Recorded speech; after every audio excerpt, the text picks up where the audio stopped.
नमस्कार. माझं नाव राहुल राणे आणि मी काही 2-3 शब्द सांगेन ते तुम्ही शांत चित्तेने ऐकावे ही माझी नम्र विनंती. भारत 15 ऑगस्ट 1947 रोजी आपल्या भारताला स्वातंत्र्य मिळालं आणि त्याच्यामध्ये आपल्या खूप चंद्रशेखर आझाद, भगतसिंग यांनी आपल्या प्राणाची आहुती दिली. तर पहिल्यांदा मी जेव्हा स्टेजवर जायचो ना तेव्हा माझा कॉन्फिडन्स असाच होता. एकदम जेव्हा फर्स्ट टाईम कुठे पहिल्यांदा जेव्हा मी स्टेजवर गेलो तर माझा म्हणजे हात कापायचे, पाय कापायचे, आवाज थरथरायचा.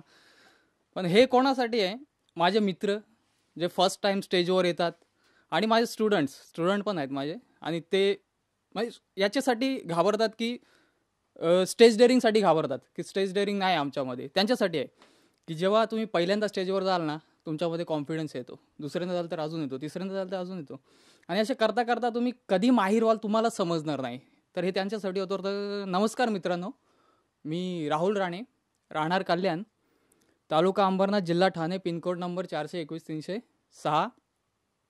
आणि एक काळ होता मी लहान होतो, काळ बदलला आणि मी मोठा झालो. तर लहानाचा असा मोठा होता अशा भरपूर गोष्टी आल्या माझ्या आयुष्यात. भरपूर स्वप्ने होती माझी लहानपणाची, भरपूर स्वप्न होती. काही स्वप्न अपूर्णच राहिली, काही स्वप्न झाली पूर्ण, पण काही स्वप्न अपूर्णच राहिली. त्याच्यामध्ये एक स्वप्न असा होता की मला 5वीला असताना गर्लफ्रेंड पाहिजे होती. प्रेम 5वीला असताना गर्लफ्रेंड पाहिजे होती की नाही का, माझी अशी लव्ह स्टोरी एकदम मोठी झाली पाहिजे, पूर्ण शाळेमध्ये फेमस झाली पाहिजे, असं स्वप्न होतं माझं. तर त्यासाठी ना मी एक मूवी बघितला होता. मला त्या मूवीचा सीन असतो की हिरोईनचे बाप तर हिरोईनचा बाप काय करतो, जर मुलीला पटवलं असेल त्या हिरोनी तर त्याला काय पाठवतो, आपले गुंडे पाठवतो मारण्यासाठी. तर हिरो पण मारतो ना, त्या गुंड्यांना मारतो आणि ते प्रेमकहाणी अमर होते. तर मलाही असं वाटायचं रे, माझी गर्लफ्रेंड असेल 5वीला असताना आणि तिचा बाप गुंडे पाठवेल नाही का, मी त्यांना मारेन आणि माझी अशी लव्ह स्टोरी फेमस होईल छान. तर त्यानंतर अजून एक असं होतं की एक मूवीमध्ये असं होतं, त्याच मूवीमध्ये की हिरोईनचा बाप कंटाळतो नंतर की हा काही सोडत ना पिछा, त्याला घरी बोलवतो आणि ब्लँक चेक फेकतो त्याच्यासमोर, ये ले डाल जितनी अमाउंट डालनी उतनी, इसके बाद मेरे बेटी का मुंह भी नहीं देखने का, असं. तर तो तरी ऐकत नाही, तो बोलतो नाही, मैंने आपके बेटी से फट्टे मावत किए, फट्टे, आपके प्रॉपर्टी से मुझे कुछ लेना देना नाही आहे. माझंही तसंच स्वप्न होतं रे की 5वीला असताना मला पण असा कंटाळून तो बाप बोलवेल आणि माझ्या पुढे ब्लँक चेक फेकेल. पण माझे स्वप्न थोडे वेगळे होते. मी तो ब्लँक चेक घेतला असता आणि इतकी अमाऊंट भरली असती, तिचा बाप गरीब आणि मी श्रीमंत झालो असतो. आणि नंतर त्याच पैशांचा बंगला, गाडी बांधली असती, परत गेलो असतो. मुझे आपके बेटी का हात चाहिए. आणि त्यांनी नाही लजन दिलेच असते, कंगाल झालो, आता काही इलाज नाही. आणि असाच एक मूवीने मला खूप इन्स्पायर केलं. त्या मूवीमध्ये सीन असा होता की हिरोईनला फर्स्ट टाइम बघतो जत्रेमध्ये. लोकेशन पण मस्त एकदम रोमॅन्टिक, जत्रेमध्ये बघतो आणि फर्स्ट टाइम बघितलं प्रेम होतो त्याला तिच्यावर. बघितल्या मग तो तिच्या मागे फिरतो. खूप अशा ठिकाणी लोकेशन फुगे घेते ती, हे घेते ते घेते, असं खूप जोक नव्हता.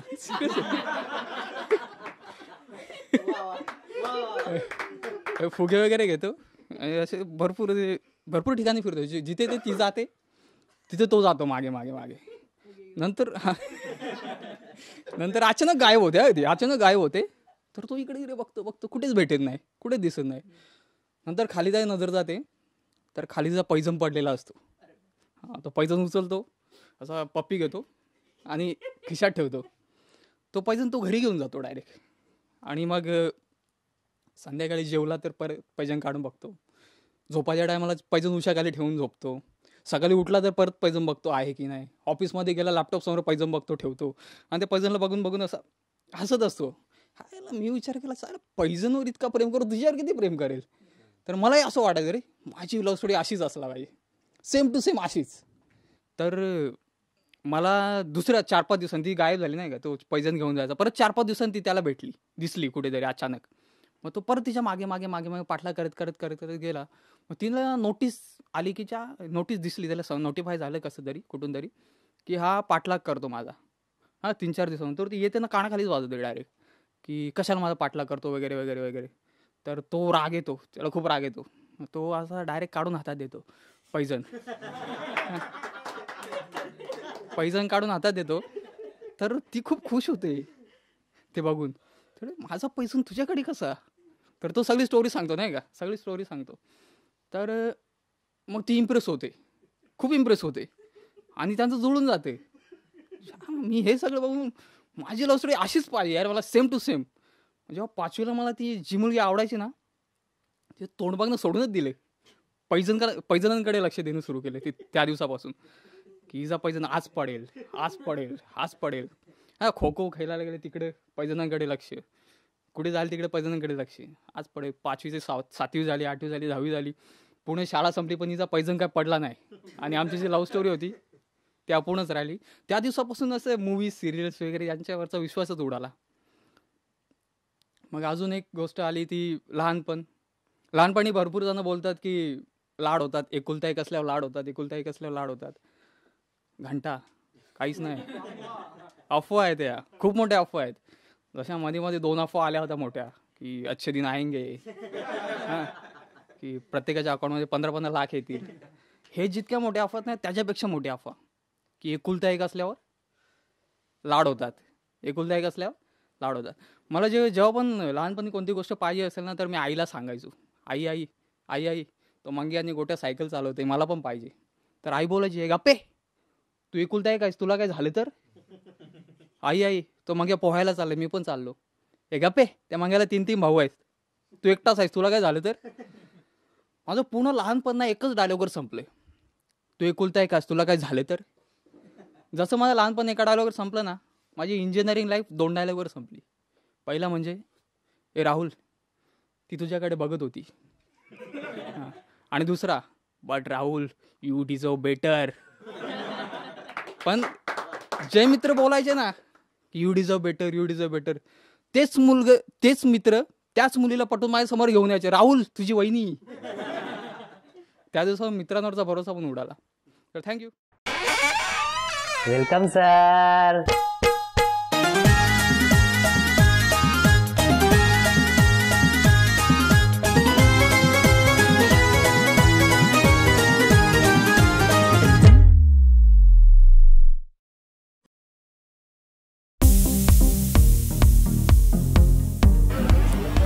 बेबी बेबी तुला माहिती आहे माझ्या फ्रेंडने खूप मस्त ड्रेस घेतलाय.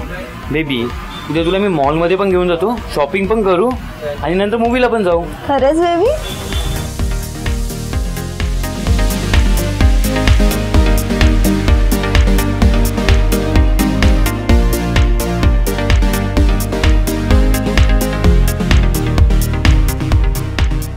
बेबी ऐक ना, आपण त्या कॉर्नरच्या टेबलवरती बसूया का. हो चल ना.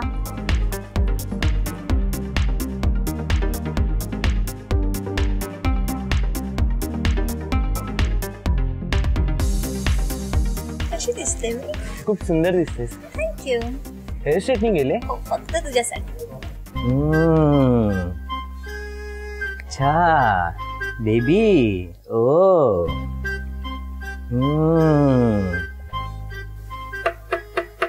अरे वा कोपऱ्यातली सीट वाटतं काय. तुम्हाला काय करायचंय नुसतं चांबर चौकशा. बेबी रागू नको ना, मी या ना तुझ्यासाठी मस्त ऑर्डर केले. काय. Waiter menu. थांबा, मी फक्त वेटर नाही, माझं नाव पांडुरंग हरिविठ्ठल मधुसूदन करता करविते उर्फ पॅडी द वेटर.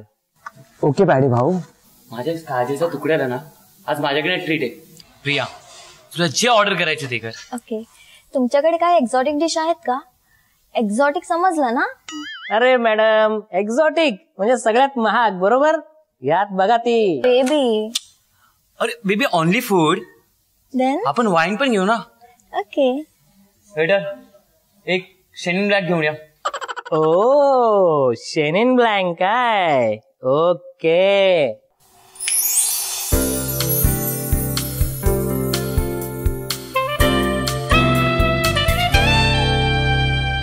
अरे मूर्खा, कुठल्या मुलीला इम्प्रेस करायला तू इथं घेऊन आलायस? अशा मुली म्हणजे हाय टेन्शन, हाय मेंटेनन्स आणि नो बेनिफिट सिस्टम असतात.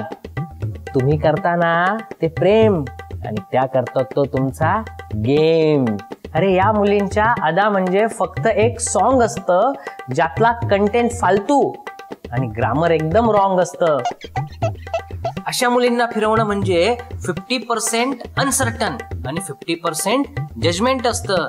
अरे अशा मुली फक्त तुझ्याकडून करून घेतात त्यांचे फुकटचे लाड आणि मग एक दिवस तुमच्या हातात देऊन जातात त्यांच्या लग्नाचं कार्ड.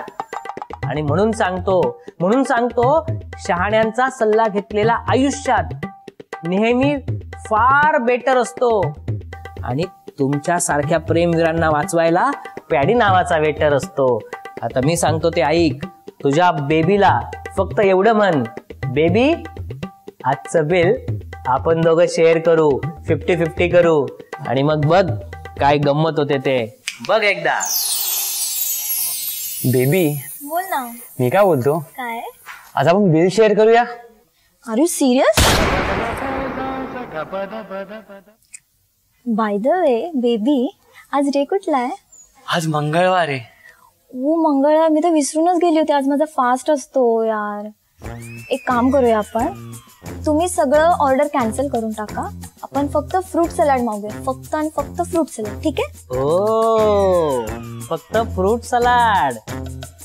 ओके, फक्त फ्रूट सलाड. हा